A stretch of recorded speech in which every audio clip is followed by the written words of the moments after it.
Hola, mi nombre es Sebastián Riera. Te vengo a invitar a esta charla que mantuvimos con Débora Boneto, que actualmente es gerente de recursos humanos del área de recursos humanos de Mercado Libre. Bueno, bienvenidas a la audiencia. Estamos largando esta segunda edición de lo que es Experiencias Innova. Así que hoy la tenemos como invitada a Débora. Es una amiga de la casa. Con ella ya hemos hecho varios trabajos y es profesora de Innova. Pero bueno, tuvimos la suerte de invitarla y que esté con nosotros antes que se vuelva, porque les contamos que ella vive en Colombia, está de vacaciones y la hicimos trabajar un poquito en sus vacaciones. Así que, bueno, brevemente te presento y después me vas contando un poco a ver en qué estás haciendo y demás. Así que, bueno, Débora Boneto es chaqueña y está en Colombia, está en Bogotá, está trabajando para una empresa, bueno, yo diría una de las empresas más importantes de Argentina, es Mercado Libre, y tiene a cargo, ella ya nos va a dar más detalles, pero tiene a cargo toda la dirección, el liderazgo del área de recursos humanos de Colombia, Perú y Venezuela ahora. ¿Sí? Así que bueno, la idea es que nos cuente un poquito sobre el tema. Es también profesora de una maestría que estamos largando de una especialización en capital humano. El año pasado ya la tuvimos y bueno, fue muy interesante. Entonces vamos a hablar diferentes temas. A mí me interesa mucho que conozcan un poco su historia personal.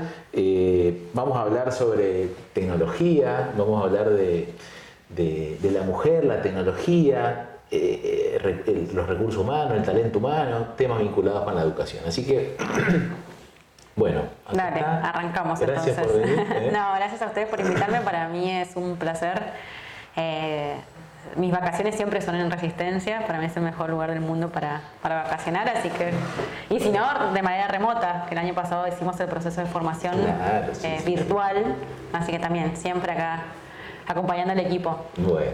Bueno, Débora, contanos un poquito, a ver, sobre vos.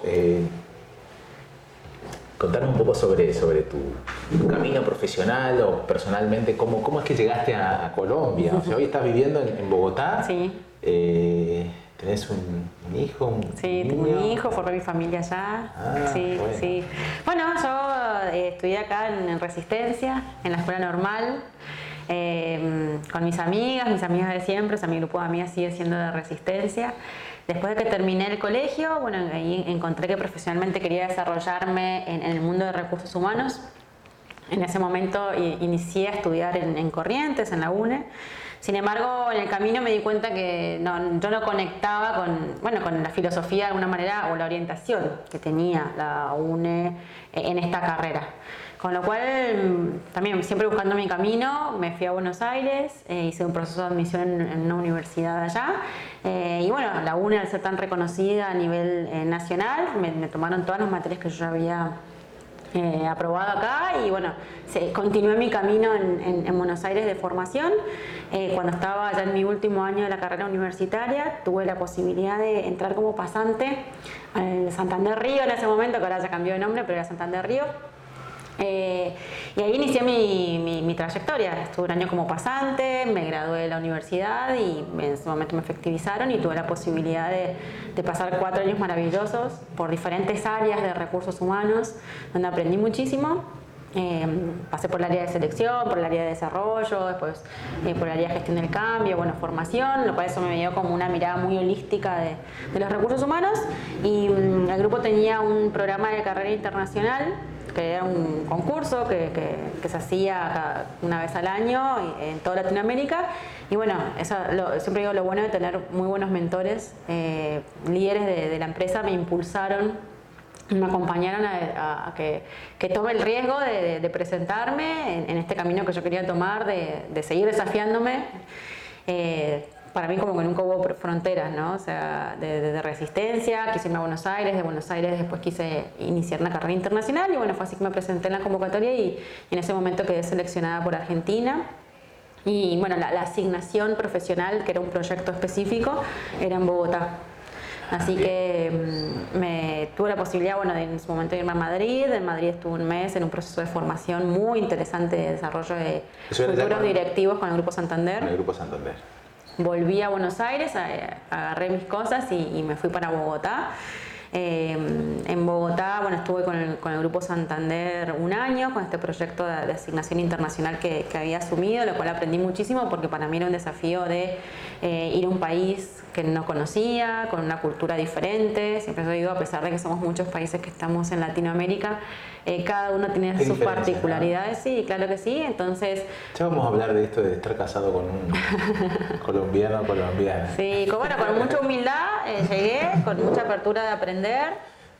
Después, bueno, el banco decidió vender su operación en Colombia por decisiones de negocio y bueno, yo decidí, justo llegaban los nuevos inversionistas y bueno, me invitaron a ser parte del proyecto de transformación cultural del nuevo banco, el cual me parecía profesionalmente muy interesante y bueno, decidí quedarme ya en Bogotá con esta nueva marca que se llama Corbanca, que es un banco chileno muy importante allá.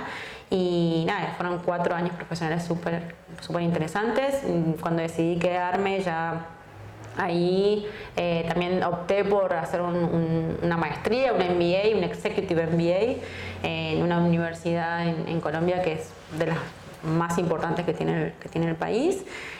Con lo cual también fueron 2 años que me permitieron, bueno, conocer muchas personas, empaparme mucho más de la cultura, la forma de hacer negocios, bueno, o sea, de trabajar allá, adquirir nuevas capacidades y bueno, y en el 2016, mientras estaba en mi licencia por maternidad, además, en ese momento había decidido, justo había conocido a Javier, que es colombiano, decidí formar mi familia, había tenido mi bebé, que es Gaspar, y cuando estaba en el proceso de maternidad, ahí me contactan de Mercado Libre. ¿Cómo fue eso? Que me invitaron. Qué bueno. Esa, siempre digo, es el poder del networking.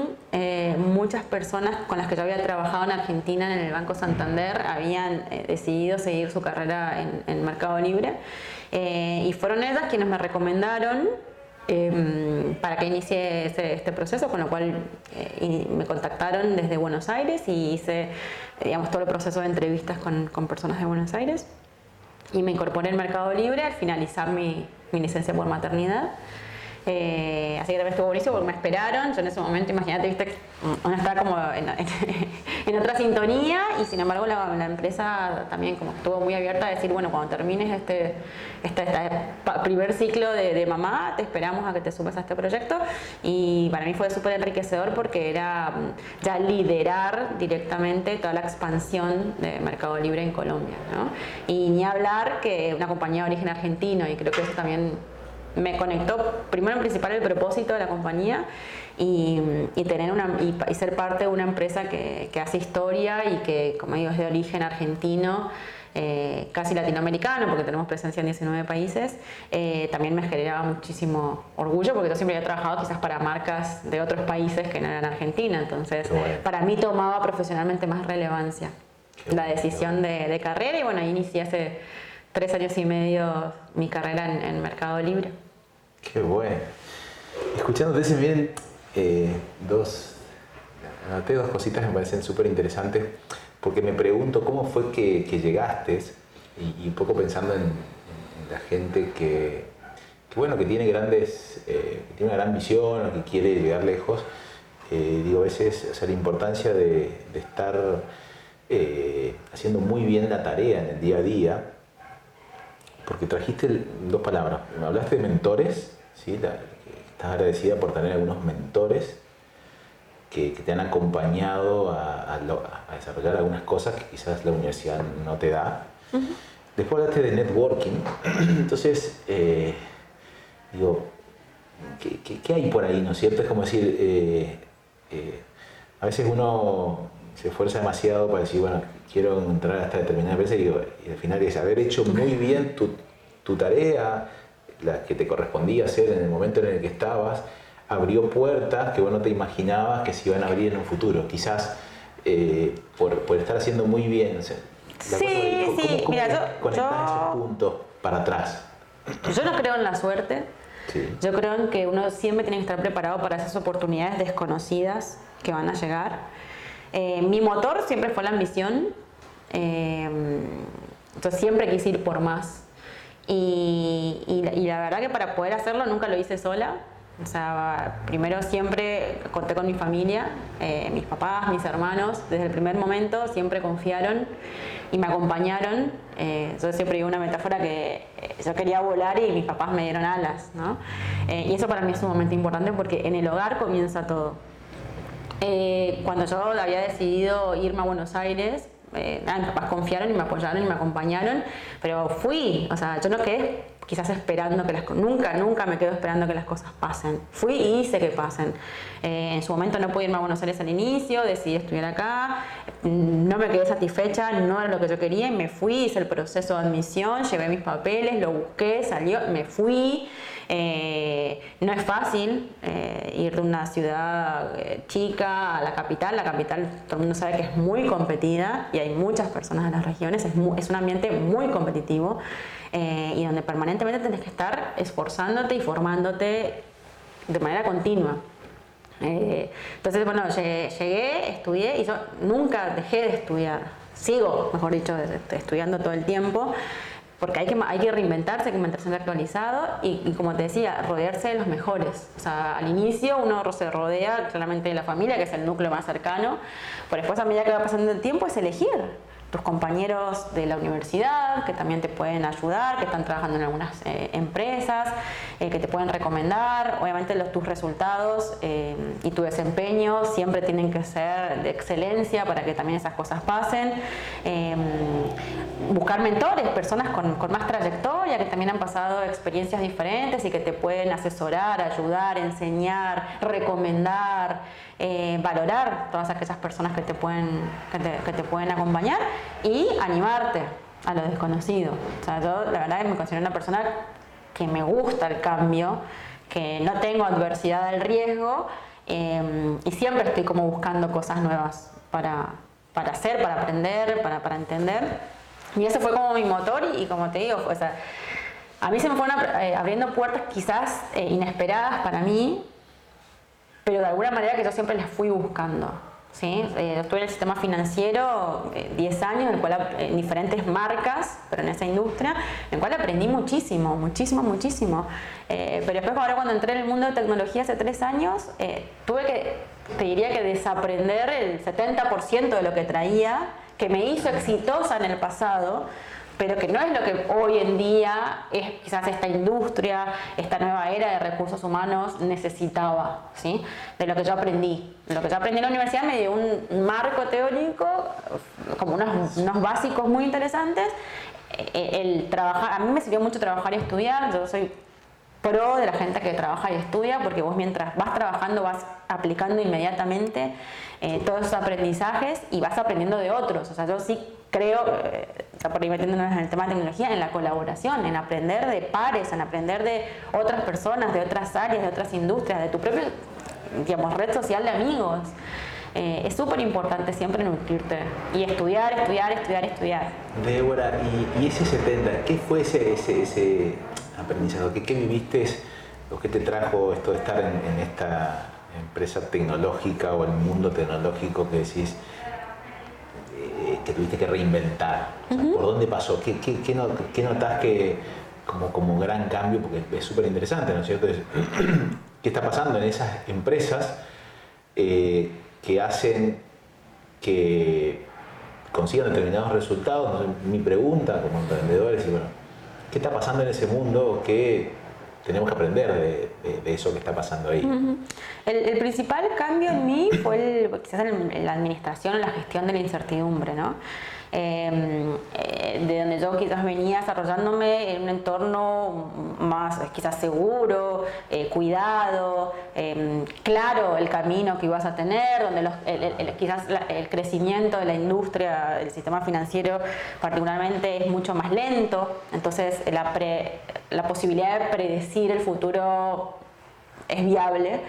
ya la industria de tecnología, hay una complejidad diferente, una velocidad diferente, y yo aprendí eso, primero a disfrutar de navegar la incertidumbre y no sentirme incómoda, a equivocarme, porque también quizás antes me gustaba más el perfeccionismo.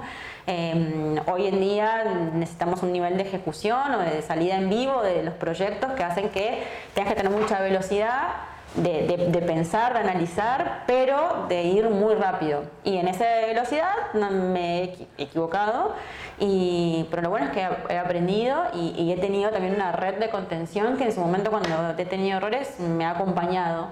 Y hemos aprendido juntos en el camino de decisiones que quizás no funcionaron en ese momento, pero que digamos, pudimos como rearmarnos como equipo y salir adelante de decisiones que quizás no eran las correctas en ese momento, pero que está bien, porque al fin y al cabo el error es como no un castigo, que quizás como lo que nosotros desde nuestra educación más tradicional a la cual venimos, nuestras generaciones, estamos acostumbrados, sino que el error como realmente una oportunidad de aprendizaje. Pero eso es complejo, ¿no? O sea, vos me lo contás y me parece súper interesante porque digo, traes dos cosas, el tema de esta capacidad de aprender, cometer errores, y el error como un insumo para innovar y aprender, y esto de la incertidumbre. Uno mira al Mercado Libre y dice, bueno, la tienen clara, es como que tienen un mapita de acá a 10 años que vamos a hacer, y no es tan así, ¿no es cierto? No, es como decir, se lanzan a cosas que no son tan, digamos, hay riesgos, y hay innovación continua, y eso pasa por todas las personas de la organización, o sea,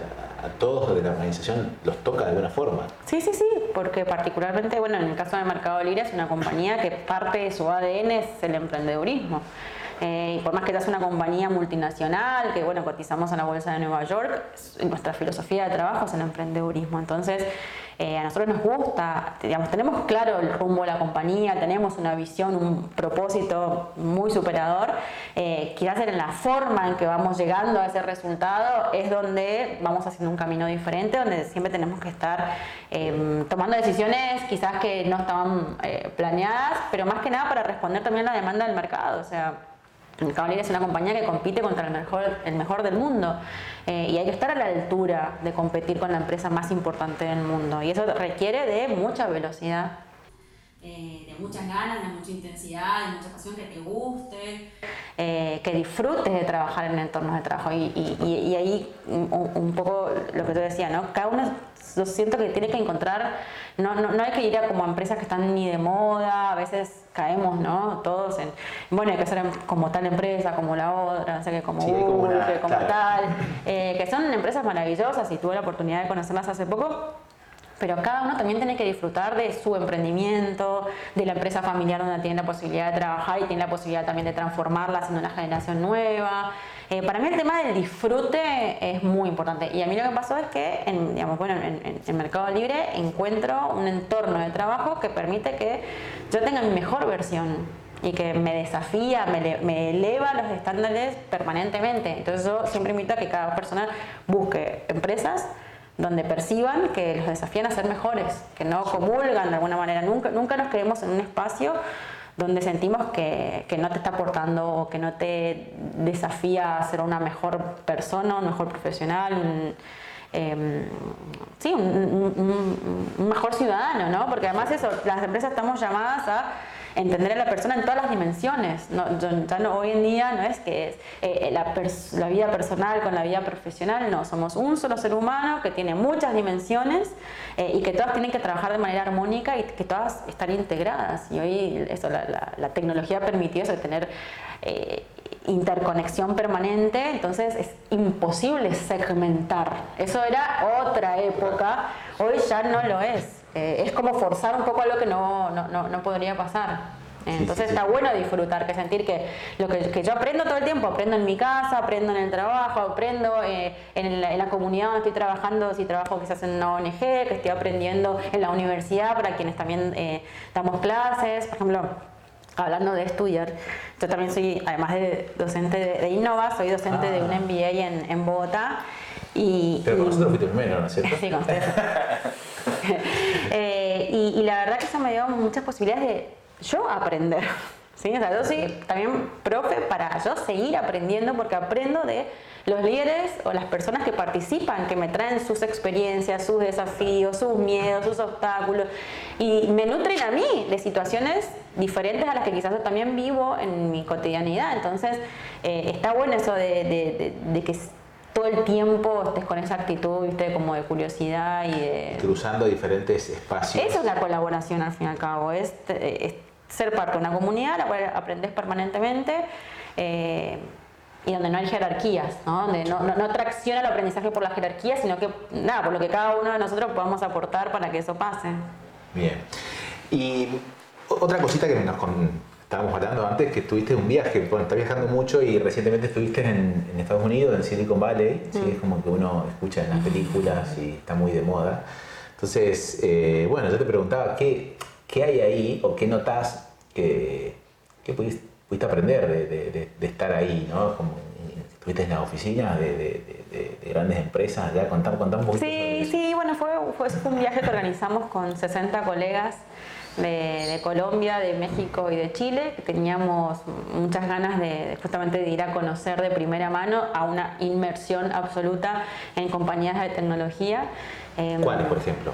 Bueno, estuve con muchísimas, pero de las más relevantes estuve en Google, en LinkedIn, en WeWork, en Square, que es una fintech muy muy importante en Estados Unidos, DocuSign, que es una compañía de desarrollo de tecnología para todo lo que es documentación, archivos, etcétera. Entonces, y entre otras empresas más que están buenísimas. Y bueno, nos fuimos una semana con todo un programa académico para estar metidos en estas empresas, conversando con quienes diseñan y viven esa cultura que muchos conocemos, o yo venía leyendo mucho en los libros o viendo por internet, y la verdad que tenía muchas ganas en esta búsqueda permanente de desafiarme, decir, bueno, hay que ir allá y conversar con estas personas, a ver qué piensan, ¿no? O sea, qué es lo que pasa allá. Y bueno, Silicon Valley es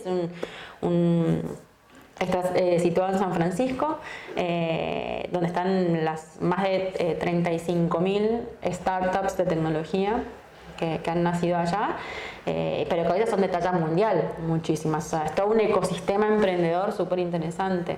¿Qué es lo que tiene? Creo que es un ecosistema muy superador, a nivel de que son personas, primero que sueñan en grande, que sienten que no hay fronteras, o sea, que trabajan con personas tanto de San Francisco como con personas de otros países, o sea, de Latinoamérica, de la India, de Europa, donde están permanentemente interconectados, donde aprenden, se nutren entre ellos, donde buscan sus inversores, porque no todos los emprendedores en Silicon Valley tienen quizás la fortaleza financiera para sus ideas, pero quizás hay empresas de capitalización que pueden invertir en todos esos sistemas de ideación que tienen, y eso, tienen culturas de trabajo principalmente que están basadas mucho en la experiencia del empleado, ¿no? Y la experiencia del empleado tiene como 3 subdivisiones, que es las culturas, que son únicas, que son disruptivas, tecnología al servicio de alguna manera del trabajo,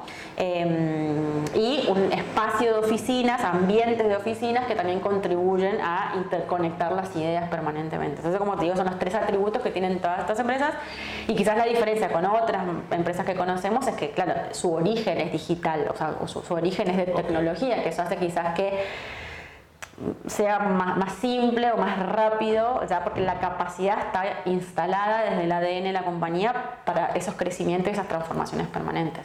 Por eso hay empresas que quizás eran otras empresas más tradicionales que son gigantes y les cuesta mucho la transformación digital, quizás, o de tecnología, porque no es parte de su ADN. Bien, súper. Y escuchándote yo me conecto, y bueno, estuviste ahí, después lo comparaste con Mercado Libre, que digo, está ahí cerquita, está a ese nivel, y qué reflexión te lleva, yo digo, acá para empresas en Argentina, en nuestra región, o empresas que quieren hacer mejor las cosas. ¿Qué notaste que son, un poco lo dijiste, ¿no? Pero sí, ¿con qué se puede empezar? ¿O qué de todo eso consideras que es relevante? Hablaste de como tres patas, ¿no es cierto? Algunas son más difíciles de conseguir, pero ¿qué recomendación o cómo podemos empezar si queremos tener esos estándares? Bueno, a mí lo que me pasó gratamente es que sentí que estoy trabajando en una compañía de la talla de cualquier compañía de Silicon Valley, pero en Latinoamérica. ¿Sí? Y eso me sorprendió. Yo sabía, digamos, de algunas cosas que teníamos, porque siempre nuestra mirada a nivel de estándares es Silicon Valley. Pero bueno, acá de alguna manera terminé de confirmar que Mercado Libre va por el camino correcto, ¿no? Y después, ¿qué recomendaría? Yo recomendaría primero, para mí más importante y que hace, digamos, como conecta Mercado Libre con estas empresas, es eso, el propósito. O sea, tener claro esa visión que quiere tener la compañía, que sea superador, que sea de alto impacto, y que realmente las personas que elijas trabajar, que elijan ser parte de ese proyecto, o sea, estén conectados con este propósito. O sea, que cada uno tenga un propósito muy superador, que cada uno quiera hacer historia, que quiera hacer algo diferente, y que las personas elijan ese proyecto, es decir, que al fin y al cabo cada empresa pueda diseñar una cultura de trabajo que de alguna manera haga visible este propósito, ¿sí? A través de diferentes comportamientos, que todos los sistemas, tanto de cómo contratar, cómo desarrollar, cómo reconocer, hasta desvincular a una persona, digamos, estén alineados con este propósito y con esta cultura organizacional, porque al fin y al cabo la cultura organizacional es tangible, ¿sí? La cultura tiene que impactar en los resultados de la compañía, no está disociado.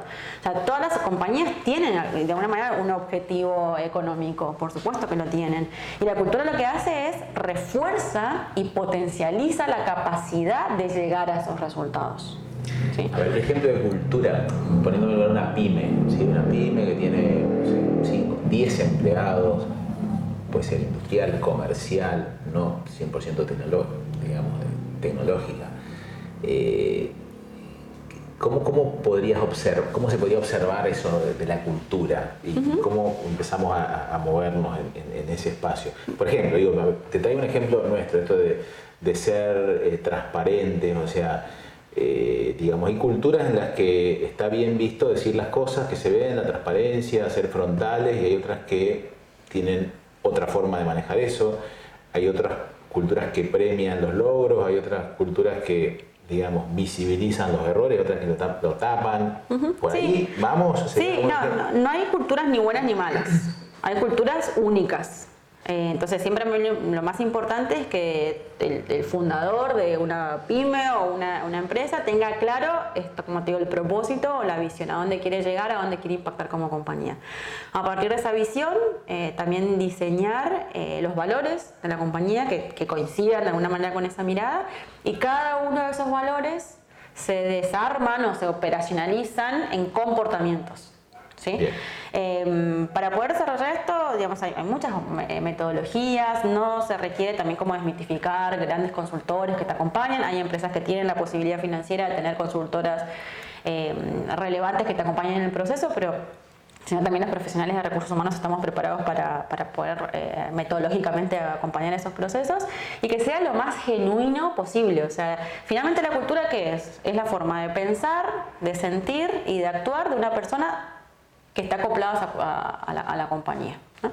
Entonces, una vez que tenés esa visión o propósito, los valores, cada uno de los valores los tenés desagregados en comportamientos. O sea, ¿qué es transparente para vos, Sebastián? ¿No? Es decir, bueno, voy a tener un valor que sea transparencia. Bueno, para vos, ¿qué es la transparencia? Y empezar a escribir.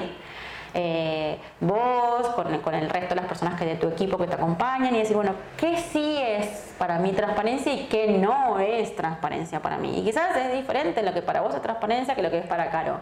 Y bueno, y llegar a un acuerdo en común, y después que tenés esto desarrollado en comportamientos, alinear los sistemas y las decisiones.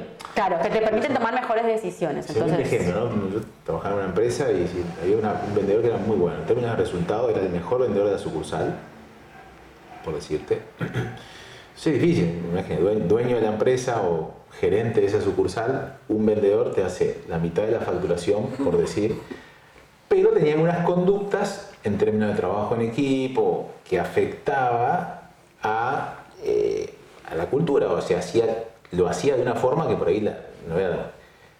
Son situaciones que se presentan, digo, eso sería, digo, traer el tema de la cultura y ser congruente, porque por ahí decimos, bueno, no, vamos por somos de una determinada forma y de repente sostenemos a esa persona.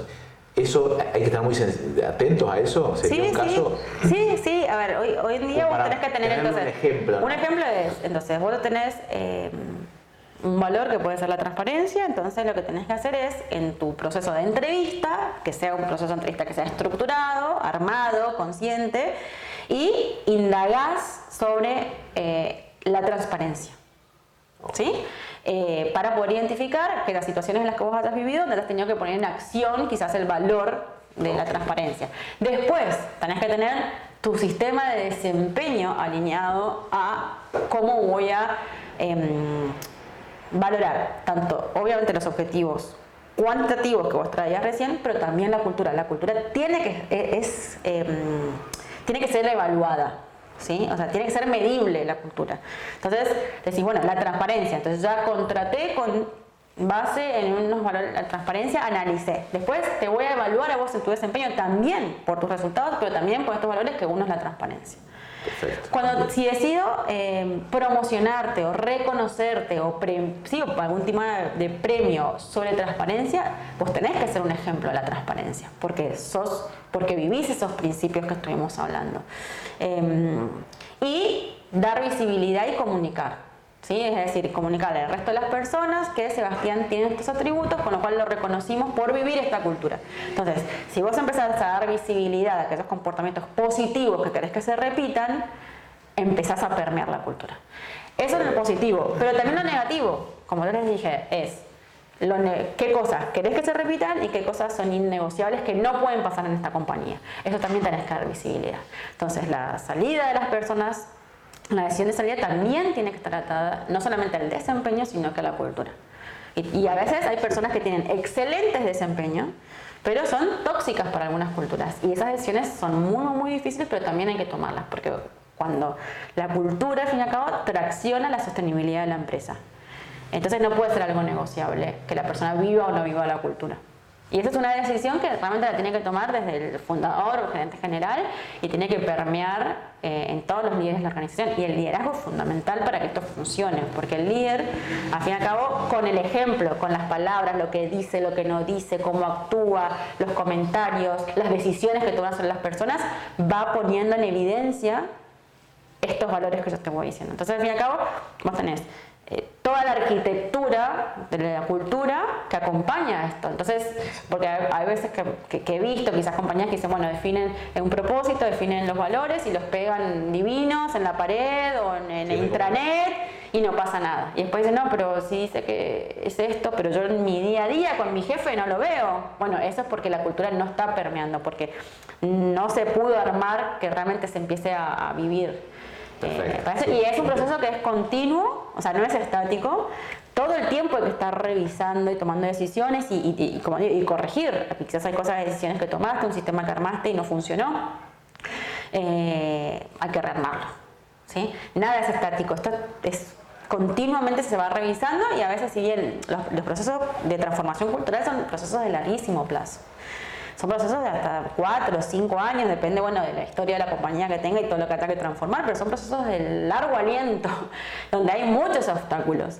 Entonces también hay que ponerse como unos objetivos claros y decir, bueno, ¿qué voy a querer trabajar en mi primer año para ir en profundidad, el segundo año, qué resultados, cómo lo voy a medir? Esto, viste, hablarlo con el gerente general, cómo va a impactar financieramente en la compañía, cómo voy a ver en el cuadro de control de resultados de la compañía que la cultura está o no está traccionando. Tiene que haber una coherencia entre la cultura y el negocio. No son desasociados, o sea, realmente funcionan las dos cosas juntos. No, muy bueno, ¿no? Entonces, y digo que se empieza a valorar también eso, en conversaciones anteriores traíamos la importancia que a veces no se le da al área de recursos humanos. Entonces esta cuestión siempre de estar visibilizando, trabajando para que se vea el impacto en términos financieros, en términos de mediano a largo plazo, esa gestión. Entonces, interesante ahí el desafío para el mundo que de capital humano, de recursos humanos.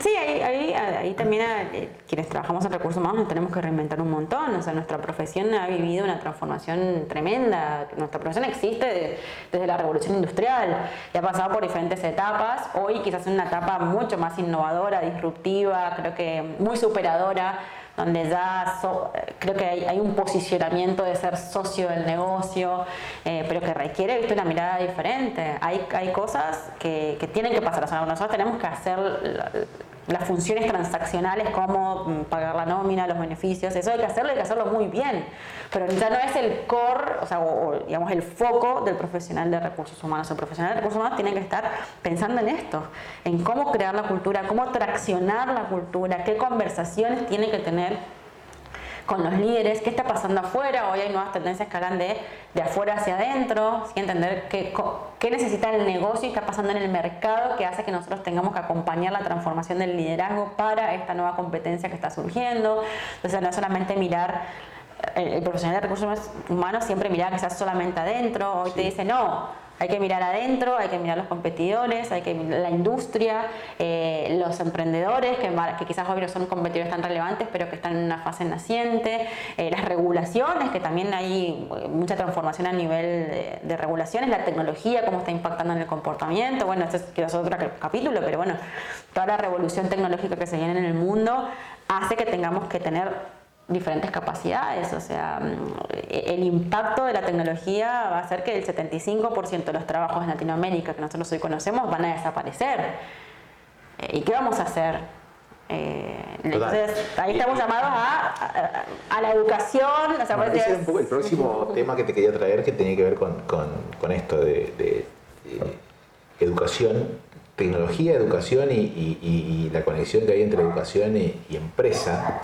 ¿Qué está pasando con, bueno, vos que estás en el mundo tecnológico y la demanda de determinados conocimientos, personas que tengan determinados, ¿cómo estás? Y vamos a ponernos un poquito con eso. Yo creo que el abordaje de la educación es muy profundo, porque tenemos que educar, digamos, desde la primera infancia.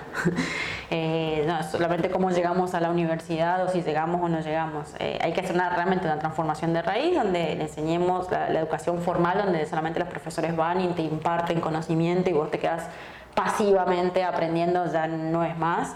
Hay que desarrollar niños que tengan agilidad para aprender, agilidad para liderar cambios, para manejar situaciones difíciles, para tomar decisiones, entendiendo las fortalezas de los niños. Hoy la psicología positiva trae muchos argumentos de por qué es importante identificar desde la niñez qué talentos traes y profundizar sobre esos talentos, y no solo los talentos que creen los padres que les gusta o lo que está de moda, sino que haya una educación muy personalizada de acuerdo al perfil que tengan los niños, para después acompañarlos en toda la educación de la primaria y la secundaria.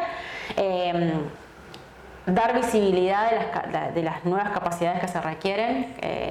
Hoy estábamos hablando, Sebas, que en nuestro pasado, nosotros en el colegio no nos hablaban mucho de las carreras. Había que estudiar un poco la herencia de los padres, abogacía, ciencias económicas, médico, ya, y hasta ahí. Ni siquiera se hablaban de las ingenierías en ese momento, o las ingenierías como contador, sí, los mandatos familiares, que también son válidos, pero bueno, hay que ver el talento de las personas, ¿no? Más que esos mandatos familiares que tengamos. Entonces, creo que hay una gran transformación a nivel de la educación superior, podemos decir que es la universitaria, también hay una transformación. O sea, hoy en día tener carreras de 4 o 5 años es de mucho tiempo. Hoy se está usando mucho, y hay ya universidades que se están creando nuevas, que lo que hacen es de formación modular, o sea, hacen formaciones de 6 meses y vos vas armando tu currícula, ¿sí? Entonces voy a decir, bueno, yo quizás no sé qué título vas a tener, ¿sí? Pero ya no vas a ser ni contador, ni psicólogo, ni de recursos humanos. Vas a aprender un semestre, te vas a enfocar en marketing, y el otro semestre, mira, necesito profundizar en algo que tenga que ver con ingeniería, y voy a tener un perfil versátil que me va a permitir aplicar muchas ciencias en un trabajo diferente que voy a tener que aplicar. Y acá está bueno esto, o sea, y hoy hay empresas, digo, que están contratando personas que tienen esa experiencia, o sea, vos me hablabas de empíricos, o sea, que tienen, digamos, mucha experiencia, son muy prácticos, pragmáticos y son muy buenos resolviendo buenas cuestiones, y que tienen una formación de 6 meses. Hoy Mercado Libre contrata personas con esa formación. Sí, tenemos algunos casos, por ejemplo, para los perfiles de ingenieros. El problema de los ingenieros en sistemas es un problema en Latinoamérica en general. Hay mucha demanda de ingenieros en toda Latinoamérica y hay escasez de generación de talento en las universidades porque no eligen, ¿no? O sea, hoy te contaba que en promedio cada país de Latinoamérica está demandando casi 30.000 ingenieros por año y la capacidad de las universidades es de generar entre 6.000 y 7.000 solamente por año. Entonces, en ese pasaje que tenés, es la oportunidad de muchas personas que quizás no tuvieron acceso a la educación universitaria, pero que de manera empírica, sí, que además no son capacidades que tiene todo el mundo es un espacio muy chico, realmente reducido, el que tiene esa posibilidad. Han aprendido a través de metodologías que son virtuales o de la curiosidad, y por supuesto siempre las empresas de tecnología tenemos pruebas que validan o ponen, digamos, para saber si ese conocimiento está adquirido o no está adquirido, o hay tecnologías muy especializadas que se requieren, hay personas que se especializan en eso y está muy bien, ¿sí? A veces cuando llegas a ser ingeniero en sistemas puede pasar que adquirís conocimiento de muchas tecnologías. Pero hoy en día el mercado demanda especialidad de tecnologías, entonces quizás en el camino que vos vas estudiando ya puedes empezar a aplicarlas. Entonces creo que hay mucho espacio para procesos educativos diferentes, que sean más cortos, modulares y que vayas desarrollando diferentes capacidades y que vos vayas eligiendo qué camino necesitas tomar, ¿sí? Todas las empresas necesitamos perfiles profundos, es decir, técnicamente especializados, y necesitamos otros perfiles que sean más de amplitud, o sea, que sean más versátiles. No es ni uno ni otro mejor, los dos necesitamos para todo este proceso de transformación y de todas las empresas. Entonces, la verdad, para mí se viene algo súper lindo. De hecho, o sea, por ejemplo, Elon Musk ya armó su propio colegio para sus hijos. O sea, sus hijos no van a un colegio tradicional, trajo un profesor y lo que él diseñó es una metodología que se está poniendo a prueba. Hay solamente 40 chicos en ese colegio y lo que hace... Cuéntanos un poquito. Elon Musk es el creador, el fundador de Tesla. De Tesla, sí, exacto. Fabrica los autos autónomos eléctricos. Entonces, contabas que está armando su colegio. ¿Tiene cuántos hijos? Él no sé cuántos hijos tiene, pero creo que tiene 4. Sí. Pero él armó un colegio donde los chicos aprenden la currícula tradicional, matemáticas, ciencia, física, por internet. Sí, total. Y en el aula, el profesor es un moderador y los ponen en situaciones de toma de decisiones. Entonces les ponen retos. Bueno, el reto es, por ejemplo, no sé, montar una empresa en el desierto del Sahara. ¿Qué tiene que pasar? Entonces, a partir de ese desafío que le ponen, los chicos tienen que aprender o empezar a implementar el conocimiento técnico, pero no lo aprenden en el aula. No es un espacio de transferencia de conocimiento, sino es un espacio de aplicación práctica claro. Que ya aprendieron en Internet. Exacto. Sí, entonces, el conocimiento más tradicional pasa a Internet, ¿sí? La información pasa a Internet. Sí. Y la incorporación y el desarrollo de la capacidad está en el aula. Y con otros compañeros, porque los retos son en equipos y el profesor lo que hace es moderar. Como un mentor, un facilitador que va acompañando ese proceso a medida que va necesitando claro, situaciones. Claro, pero no lo ayuda a resolver, sino que lo cuestiona, lo ayuda a tomar mejores decisiones, lo cuestiona, le pregunta qué más podrías hacer, andá, buscá, investigar, qué alternativas de decisiones tenés para tomar, y es una metodología que está creada por él y es una prueba piloto donde hay 40 chicos. Digo, pero tiene mucho que ver con lo que pasa en las empresas. Hoy un líder, de alguna forma, un poco actúa así, ¿no? Es como que en una empresa vas acompañando un proceso, no le estás explicando lo que tiene que hacer a la persona completamente, ¿no es cierto? Es como que vas poniéndole desafíos, le planteas el resultado y cuando tiene una necesidad, sería un poco comparado con eso, ¿no? Sí, que es el mundo real. Sí, por eso te digo que la educación tiene que estar replanteada desde el origen, porque digamos, el escenario del trabajo del futuro es muy incierto, no sabemos qué trabajos nuevos van a surgir en los próximos 20 años, capaz que ni se nos ocurren qué trabajos van a tener. Los trabajos más operativos van a estar reemplazados por la robótica. Bueno, necesitamos especializar personas quizás para hacer también el mantenimiento de toda esa robótica y conocimiento más especializado. Hoy en Europa, en Alemania, estudiar una tecnicatura es muy relevante, muy relevante, porque le da un conocimiento específico que también tiene salida laboral como un oficio y muy aplicado, por ejemplo, en los temas de tecnología. Entonces hay que replantear de todo, y las empresas particularmente estamos también llamadas a continuar el aprendizaje. ¿Sí? No es que yo voy, estudio en el colegio, en la universidad y me olvidé. No, de manera individual yo tengo que seguir aprendiendo y tengo que seguir estudiando afuera, pero también las empresas generan entornos de aprendizaje donde vos puedas aprender en el trabajo, ¿no? O sea, con retos, con desafíos, con proyectos con compañeros, proyectos que quizás son disruptivos para vos, de una expertise diferente que no tenés y te permite aprender, con personas de otras áreas, con personas de otros países. O sea, hoy en día la tecnología te permite eso, te permite tener acceso al conocimiento mundial, sin necesidad de viajar a bajo costo, en el momento que podés, que querés, que tenés el tiempo. Por eso cada vez va a haber más trabajos remotos, trabajos flexibles, trabajos de freelance. O sea, hay toda una revolución laboral que todavía la estamos viendo en acción, pero en los próximos 5 años ya se va a ver con muchísima fuerza toda esa transformación. Entonces, ¿qué estamos haciendo nosotros de las empresas y desde el liderazgo para seguir gestionando esta transformación generación tras generación, ¿no? Y acompañar a aquellas personas que más jóvenes, es necesario tener mentores también de trayectorias que los acompañen a vivir experiencias que todavía no han vivido, y quizás las personas más jóvenes también pueden ayudar a las personas con más trayectoria a incorporar, por ejemplo, las nuevas tecnologías en su vida cotidiana. Okay. Entonces, para mí el tema también de las generaciones que hoy hablábamos es buenísimo, porque no es una generación mejor que otra. O sea, es más, tenemos que dejar de etiquetar las cosas porque siempre estamos como comparando. Cada generación aporta al mundo laboral algo único y que hay que saber valorar, y nosotros desde los equipos de recursos humanos tenemos que lograr la integración de esas experiencias. Bueno, súper. Una última pregunta y pensando en Latinoamérica, porque un poco conectando con lo que a mí me inquieta, un poco veo que también vos estás radicada en Colombia, es decir,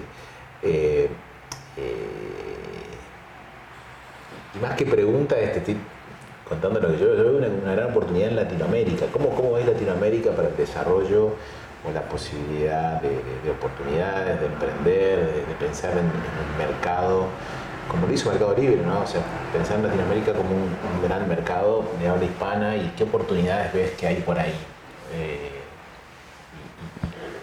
Y si tenemos algo ahí los latinoamericanos para diferenciarnos y para ir por ese camino. ¿Cómo ves eso? Mira, yo creo que hay un ecosistema de emprendimiento muy interesante en todos los países de Latinoamérica. Hay gente, bueno, muy joven que quiere hacer la diferencia, que hoy en día cuando hablamos mucho de, bueno, por qué se van las personas de las empresas, ya además de sus líderes están yendo a emprender sus propias compañías. Entonces creo que hay un ecosistema interesante de emprendimiento, porque hay muchas ideas nuevas y hay muchas ganas de hacer. Quizás lo que se necesitan quizás son decisiones también de Estado que acompañen, ¿no? Desde las políticas impositivas, desde la educación, que acompañen a tener más personas que quieran desarrollar emprendimientos, que al fin y al cabo los emprendimientos dan soluciones diferentes a problemas que venimos teniendo en la cotidianidad, ¿no? Pero no es fácil debido quizás a las regulaciones, a los costos. Solo 1 de cada 8 emprendimientos en Latinoamérica es exitoso después del segundo año. O sea, Latinoamérica no está preparada para eso, pero por eso es una decisión de largo plazo de todos los países de generar las políticas públicas para que eso suceda, ¿no? Y de acompañarlos. Bueno, esperemos no estar en ese o sea, estar en la estadística buena, y bueno, contar un poco que con Innova Club estamos haciendo un poquito eso. Queremos hoy dando clases en Paraguay, Colombia y Latinoamérica, así que un placer también, Débora, tenerte, escucharte y poder aprender de vos y de lo que estás viviendo con Mercado Libre y lo que estás viviendo. Y después que se puede, o sea, uno piensa en ciudades o provincias no centrales, como que algunas cosas pasan por las grandes ciudades, capitales, y bueno, eso es una evidencia de que se puede. Así que me quedo con eso. Y bueno, servir de inspiración para lograr eso, ¿no? La importancia que tiene la ambición en buen sentido, ¿sí? Esto de mirar y querer superarse continuamente. Así que, bueno, de nuestra parte y de mi parte, Débora, gracias por una vez más estar acá. Así que mañana te estás yendo ya, estás volviendo para Bogotá. Y bueno, qué suerte que te tuvimos ahí una horita para acá. Gracias, para mí es un placer siempre estar con ustedes y bueno, me genera mucho orgullo ser de Resistencia, del Chaco y bueno, de haber tenido la posibilidad de tener esta trayectoria profesional, que de alguna manera lo que hacemos en Innova es poder compartir todos los aprendizajes que yo tengo la posibilidad y soy una privilegiada con todos los colegas de acá de Resistencia, que también tienen la verdad muchos desafíos enormes. El año pasado cuando estuvimos acá haciendo el programa de posgrado, encontré gente maravillosa que tiene muchas ganas de hacer la diferencia, de transformar sus compañías. Bueno, ustedes son un caso, ¿no?, de traer metodologías de aprendizajes diferentes, jóvenes profesionales que no se quedan en la comodidad, sino que quieren todo el tiempo desafiar las cosas de cómo se vienen haciendo, y creo que a Resistencia necesitamos mucha gente como ustedes y como los alumnos que tienen acá que quieran hacer la diferencia para hacer transformaciones de fondo, ¿no?, que se necesitan. Y bueno, también comentar que te vamos a tener la próxima especialización que sale ahora en próximas semanas. Y bueno, agradecerte nuevamente por este tiempo que das. Sabemos que estás con la agenda full, ya estás esto de estar con 3 países. O sea, es una experiencia nueva también para mí, como siempre digo. Cada cosa va llegando en su momento y bueno, es la primera vez que también tengo un rol regional, así que también estoy aprendiendo muchísimo. Qué bueno. Así que muchas gracias. Gracias. Bueno, espero que te haya gustado el video. Me imagino que debes tener varias preguntas. Estamos largando el programa, todavía estás a tiempo. Quedan poquitos lugares, pero si te apurás y manejas tu consulta, un asesor se va a estar comunicando con vos. Te esperamos.